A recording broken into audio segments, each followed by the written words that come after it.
Horn, Dr. Insera, Dr. Henson, Dr. Kushner. Did I miss anybody to come on up here?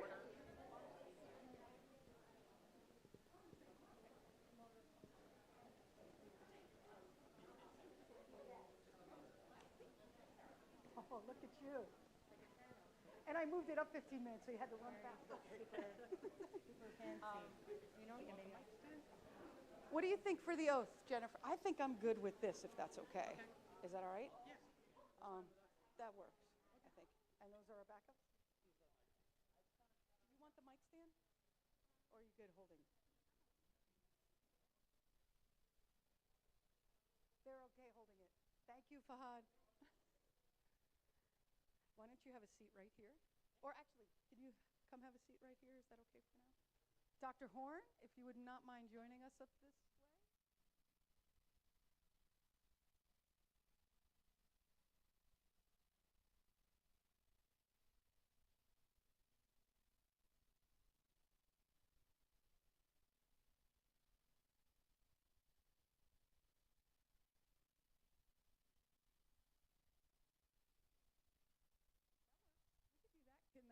Are you picking them up as they're sitting? Good evening, everyone. I'm Claire Mulry, and I am the chairperson of the Department of Occupational Therapy.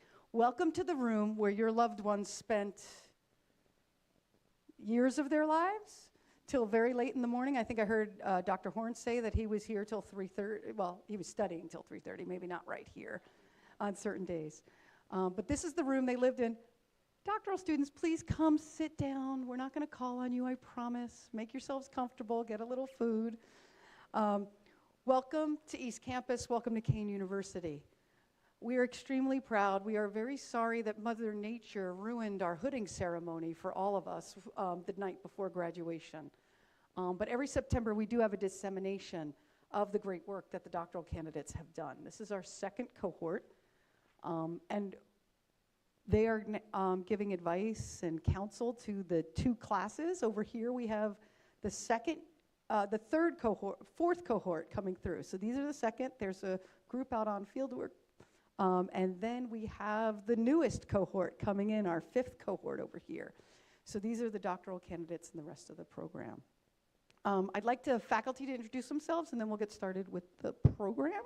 I'm going to run to the end, and I'll just walk it down. Hi, everyone. Zahava Friedman here. I actually taught this group first time, Peds, and they were very kind to me as a newbie. So we are all newbies in different areas, and just grateful that all of you guys can come out and support the amazing work that these students have done, and I'm really excited to hear all about it. Hi, my name is Victor Michael Camacho, and this group here, do you remember what I called you? The Magnificent Seven. And it was my first year, my first semester of full-time faculty, and I got in front of the room and said, "You're the future of this profession." Not really knowing that this moment would come today. So I'm uber proud of you guys. Go do great things. Oh, you got it. Hi, my name is Laurinus Matthews. I'm one of the professors here, and unfortunately, when the students see me, they twitch in their eye a little bit. It's okay. I see it. I'm an observer. We're so happy to have you here. It's a privilege to have taught you and to be part of your journey. And it's so nice to see you up here. Like, you look good, like smiling. It's fantastic. So good evening, everyone. My name is Dr. Jennifer Gardner. I'm one of the faculty in the department, and I just echo my colleagues. We are very, very proud of you, and we hope that you're very, very proud of yourselves. So.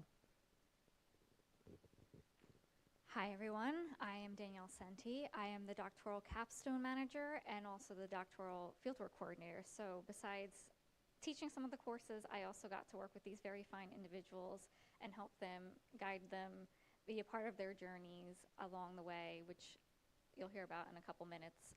So it's so great to finally be here tonight and be able to have a chance to actually celebrate this moment. Because between COVID and Mother Nature, it's been a whirlwind of a couple of years. I think we can all agree. Do you want me to? I'd love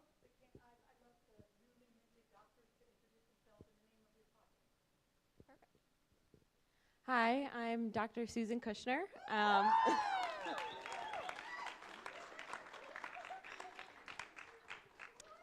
And the title of my project was Deaf Culture in a Hearing Healthcare Workforce. Okay, all right. Good evening, everybody. My name is Dr. Eric Horn.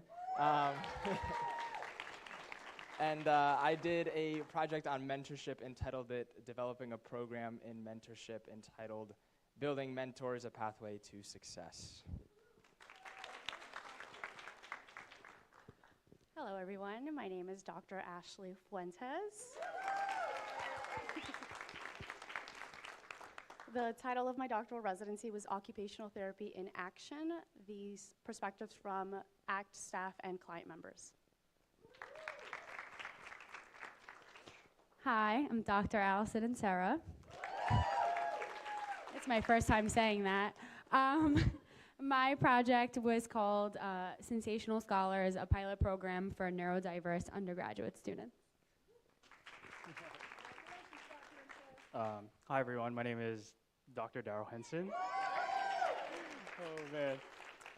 My project was on OT's role with climate change and sustainability. For my project, I created a guidebook that OT educators can use to implement sustainability into the OT curriculum. Congratulations, everyone. And welcome back to Kane. We said you'd come back.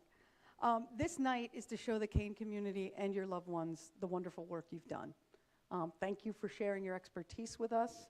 For those of you who don't know, they've heard this a lot, but the dissemination of their work is part of the doctoral requirements for their court, is that that they bring their work to the community, to the scientific community, to let people know how OT can change and help societal needs. And this group, the Magnificent Seven, and I would be remiss if I did not mention that Dr. Molly Dunn is currently at an engagement at the American Occupational Therapy Association, so she could not make it tonight. Her presentation is on a laptop there. She's recorded it for anyone who would like to hear it. And Dr. Jessica Ortiz was unable to make it tonight as well. They're the two missing people of the Magnificent Seven. We are extremely proud of this cohort. Any student in the room knows there's 5 threads to our program now. There were 4 when you started, being professionalism, community relationships, clinical reasoning, and scholarship. This is the product of those things in action. Your work is that product of those things in action. You bring Kane University and OT and raise their profile. I echo Dr. Camacho and the other colleagues in the room who said, you are the leaders of the profession. That's why some students are moving to an OTD. We are doing that because we know OT can help on every societal issue. You all may not know it, but everyone in this room would benefit from OT, right? Every one of us would benefit from OT, and it's just a matter of expanding our scope and having the leaders understand how we can do that. This Magnificent Seven did a wonderful job in doing that. Additionally, there's 4 other things they needed to do. This group, beyond a master's education, needed to show autonomy. Every one of these projects was the result of a 14-week course that they created and a project that they created over their 3 years in the program. Autonomy is there. The other one is building relationships. They had to make relationship. Ashley had to go down to an ACT team, right, and build a program that didn't exist. Susan just did a lunch and learn with people in Nevada yesterday. Illinois, close. I was very far off. Geography, not my strong suit. But each one of them, Allison created a program right here for Kane students so they could be more successful in school. Every one of their projects has shown that OT can move into a different area or take a wider lane in the areas that they are in. So they showed the leadership that they needed to do, and they did it on their own. They had a little support from you. Is that fair to say? A lot of support for you. So I thank you for helping them to get through the program. We thank you for helping them get through the program, and hopefully they have thanked you as well.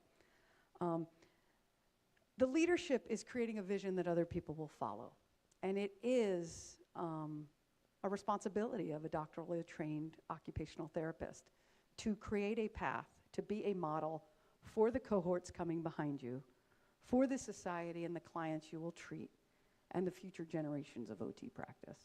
And I, for one, am glad that our future is in your hands. If you look at the projects that are out there, we are in good shape.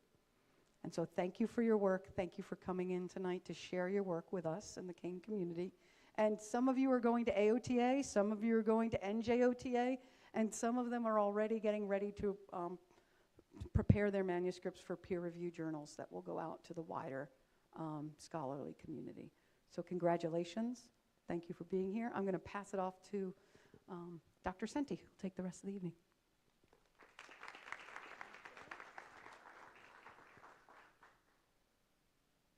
Okay, so hi, me again. I actually wrote a little speech that I did months ago and then had to kind of redo it because y'all are graduated and actual doctors now. Let's hear it one more time. All right, so once again, good evening, everyone. I'm Dr. Danielle Senti. Had the privilege of working with this group of individuals as their capstone manager, so I worked directly with them on all of their residencies, sometimes in the classes, sometimes in my office, just countless phone calls, Zoom calls, you name it. And then also got to watch them grow and expand on their fieldwork rotations where they put those clinical skills to test. So I kind of just wanted to start a little bit at the beginning and take a trip down memory lane for a second. So it was April of 2020, and I had just stepped into this role, and you were all just probably a pinch more than halfway through like the second year, right? And then, oh yeah, COVID happened. So the whole world just turned upside down. And it was at this time that I first started hearing very loose ideas that you were all considering as residency topics. And while those ideas were underdeveloped, not clearly conceptualized, it was all very clear to me that you were incredibly passionate about your topics and wanting to leave an impact on the OT world. Slowly, sometimes very slowly, I watched those loose residency ideas take shape, sometimes so quickly that my head was spinning, that they were just changing so quickly. I cherish those moments with you, Eric. But with each semester, you all continue to work hard and explore the literature, the possibilities, and yourselves. Little by little, those ideas shifted, they gained momentum, and turned into 7 outstanding residency projects that will help shape our profession and better serve our communities. However, during those countless hours I spent with all of you in class, one-on-one meetings, I also witnessed another transformation occur. This time, it wasn't of your ideas, but instead it was of you as people, as professionals, and as future clinicians. I know the process wasn't easy, and I'm sure there were days that you pondered if it ever was even worth it. So today, as you've now just disseminated your projects and are about to receive your OTD pins, I hope you can look back without regret and admire the perseverance it took to achieve this amazing milestone in your lives. These residency projects you have all completed are truly going to leave a mark on the profession and not only advocate for occupational therapy, but our consumers as well.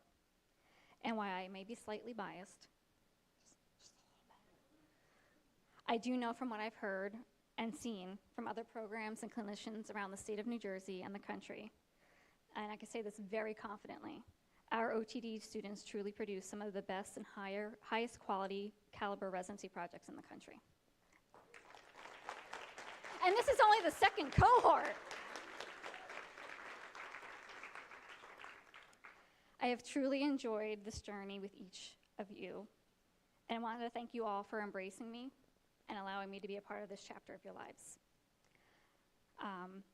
So with that, I just would like to say I hope that you have enjoyed this evening of celebration. I hope that you all have been able to learn, share with each other. It's been 3 years in the making, and so you have absolutely earned this moment. Enjoy it. Let it last forever.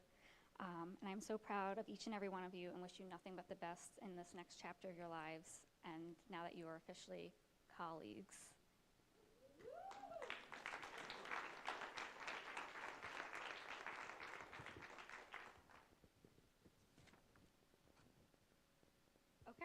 So, moving on, we are going to move into our actual pinning ceremony. So what we're going to do, it's okay, but should we do the oath first? Have them read the oath and then do the pin?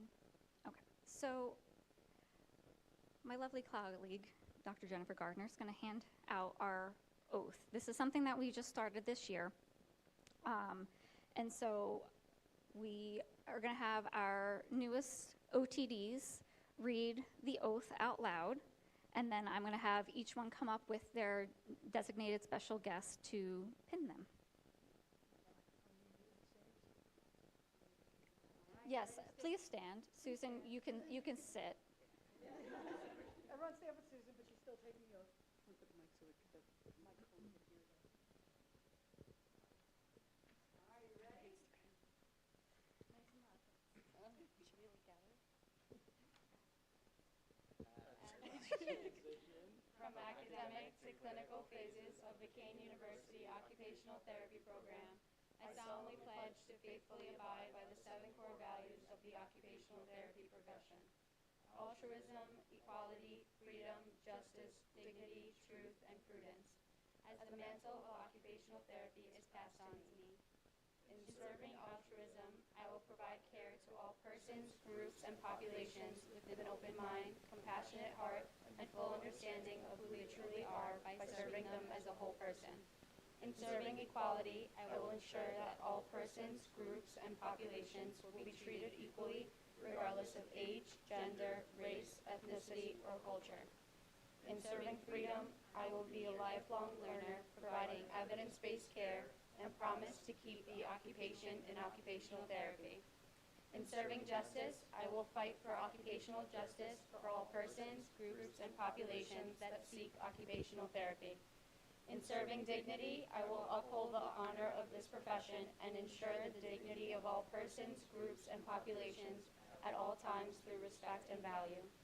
In serving truth, I will place all persons, groups, and populations' needs and preferences at the center of care, and I vow against the use of malpractice throughout my career as a future occupational therapist. In serving prudence, I vow to abide by the Occupational Therapy Code of Ethics and ensure that I and my colleagues are accountable to our responsibilities. In serving to Kane, I will emphasize serving the community as an individual practitioner and an active collaborator in interprofessional teams in order to deliver holistic and creative practice that increases health, well-being, and quality of life. Therefore, from the privilege and rights that my education at Kane University provides, I hereby pledge to hold my knowledge in trust for the good of clients whom I serve and adhere to the statements above as I enter the professional phase of my education and actively participate in our profession.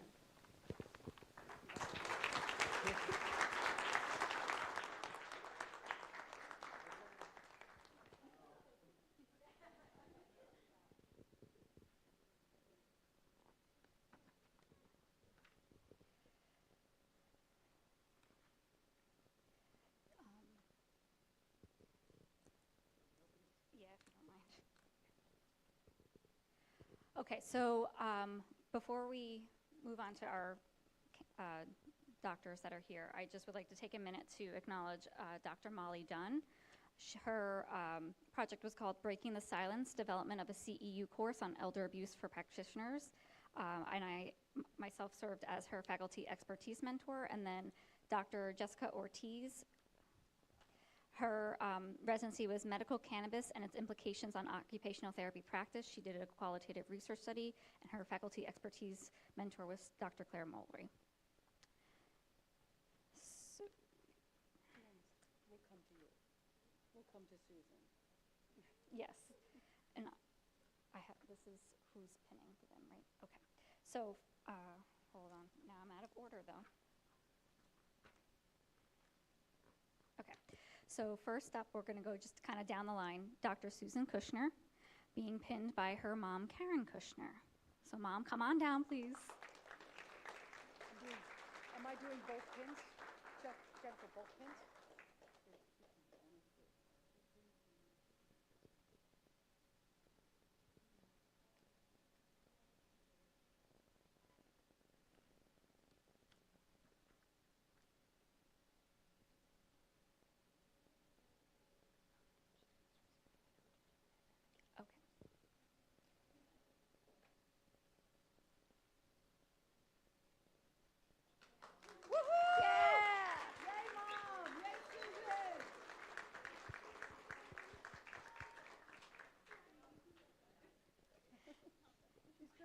She's crying over here. So just on a little aside, each of our doctoral OTDs are receiving our Kane OTD pin and then also just a Kane University pin. So that's what we're handing out. Our next doctor, Dr. Eric Horn, and he's being pinned by his mom, Linda. So Mom Linda, do you mind coming on down?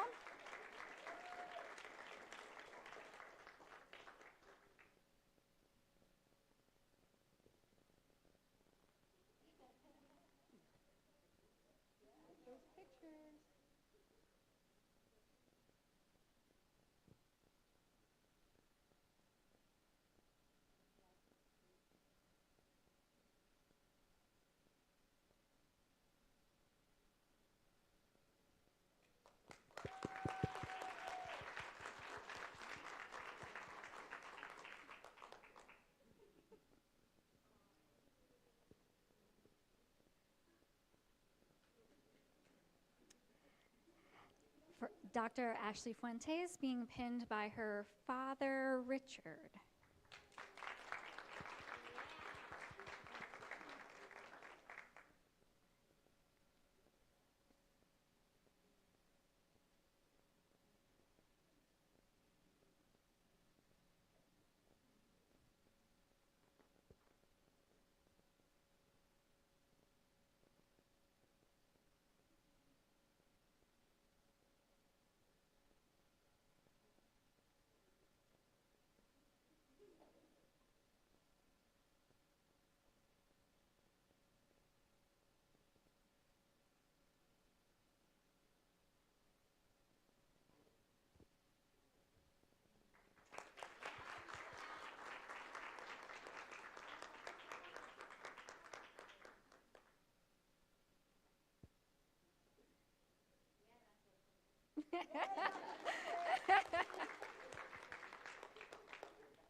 Next is Dr. Allison and Sarah being pinned by her boyfriend, Nicholas.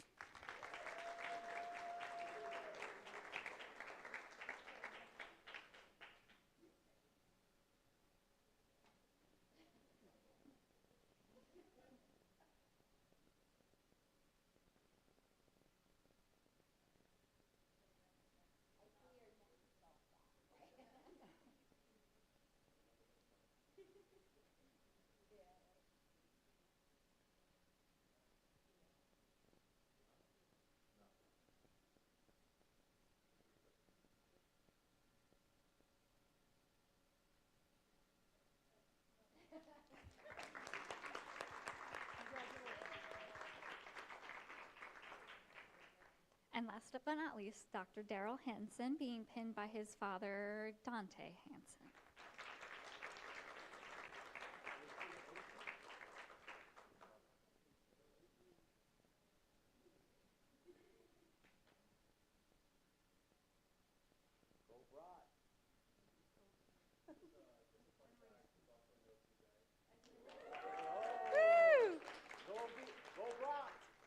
We got the protease showing.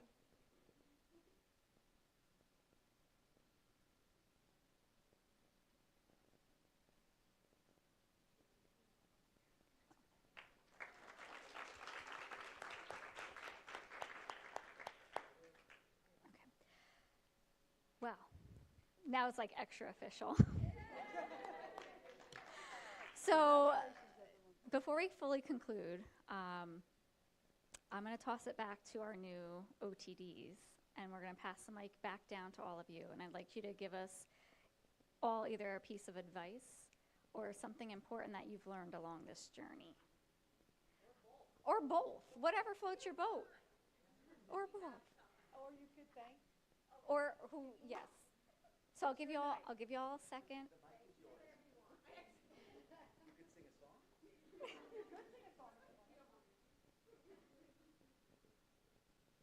Does anybody want to start? All right, Daryl. Well, first, I just want to say thank you, everyone, for taking the time to be here tonight. It was nice to see all the professors, all of my mentors, the cohorts, my family, everyone's family here, and especially my colleagues.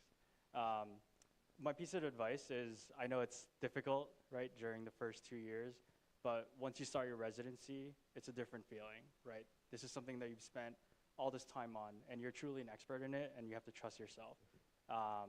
And that 14 weeks, it seems like a lot, but it's not. It goes by quickly, and when you're really into something you're very passionate about, it's honestly a different feeling, and you guys will enjoy it, and it'll be all be worth it at the end. So good luck to everyone.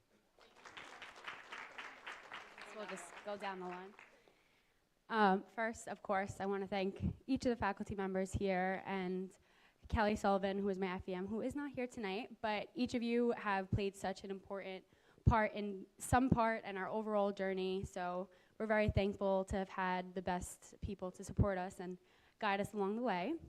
And thank you to all of you for showing up months later to still celebrate us, because it has been truly like such an incredible, crazy journey. So having you all means the world to us, and you showing up really means the world to us. To all of our fellow doctoral friends, definitely a piece of advice being just, stick to what you love and what you want this vision to be, because it is yours. I know it's equally as terrifying as it is exciting, but seriously, although it seems like extra work and really intimidating, it really is such an amazing opportunity to get to take something that you're passionate about or that you love and really let it come to life and make an impact on the profession. Just as students, you're not just students, you really are pioneers. So fully trust yourselves and have confidence, like Darryl said, because you're all capable of doing amazing things, even when you don't think so. And also, rely on each other, lean on each other, because no one in this world knows what you're going through but each other. And it's easy to feel like misunderstood or that you're not relating to people around you, but like these people right here, they have your back and you need each other. So really rely on each other.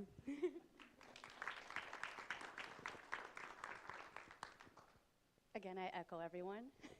Thank you to all of the faculty for definitely offering their support, whether it was through a phone call, a Zoom call, one-on-one session in the office, or just whatever the situation was. To my colleagues also, like Allison said, no one really knows what you're going through, and the best people that you can rely on are those people around you, because they're going through it also. Thank you for everyone coming, my family, everyone else's family, friends, loved ones. My biggest piece of advice to the up-and-coming doctoral students would be, you know more than what you think you know. And as cliche as it sounds, it's 100% true. I know that sometimes we can get in our own head sometimes and get a little bit worrisome and feel discouraged or not feel that confidence. But you all know more than you definitely know. And at the end of the day, especially for your residencies, you're the expert in this topic. You're the one who knows the most out of it. You're the one who's going to teach everyone else about it, and while you're teaching yourself. So trust yourself, trust your instincts, and if you don't, it's okay to ask for help. But whether it's fieldwork, whether it's classes, whether it's your residency, at the end of the day, you know more than what you think you do. You learn a lot throughout this program and in day-to-day life, and you learn a lot throughout the actual clinical experiences that you'll get. So trust yourselves, you guys can do it.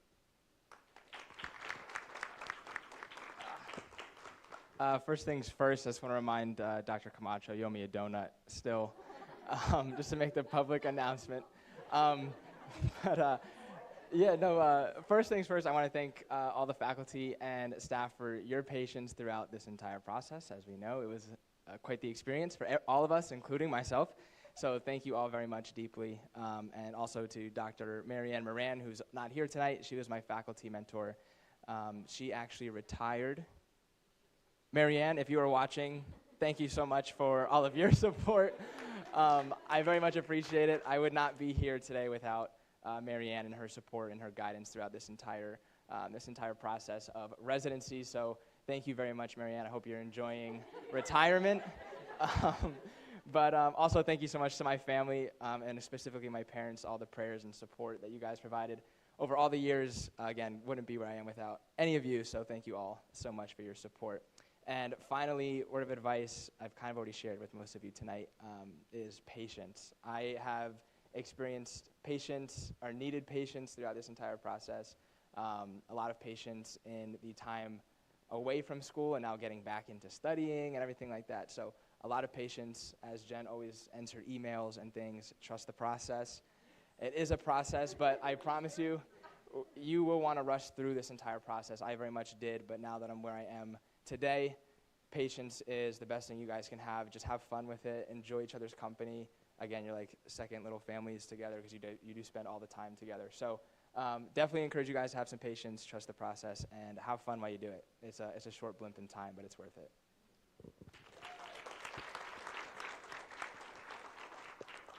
All right. I apologize if you can't see me in the back. I'm going to stay seated. I want to start off by thanking the faculty.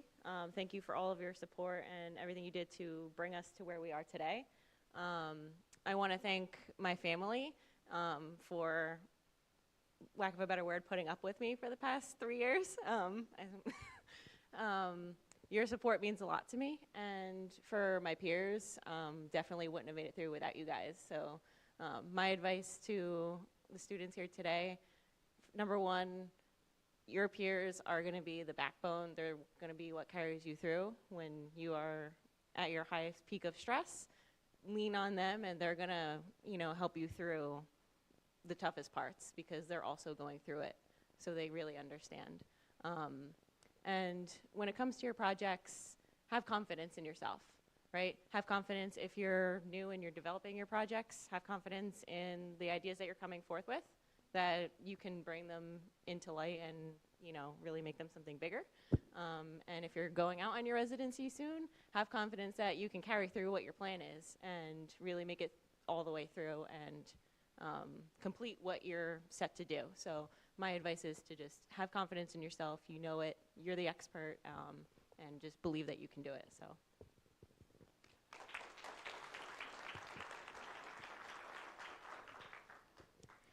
Thank you all for those amazing words of wisdom and advice and just heartfelt thoughts. I'm going to open it up to the audience if anybody has any questions for our doctoral. Or does anyone have anything that they'd like to share or say from as family or friends? Students, yeah, it's open to everybody. Okay.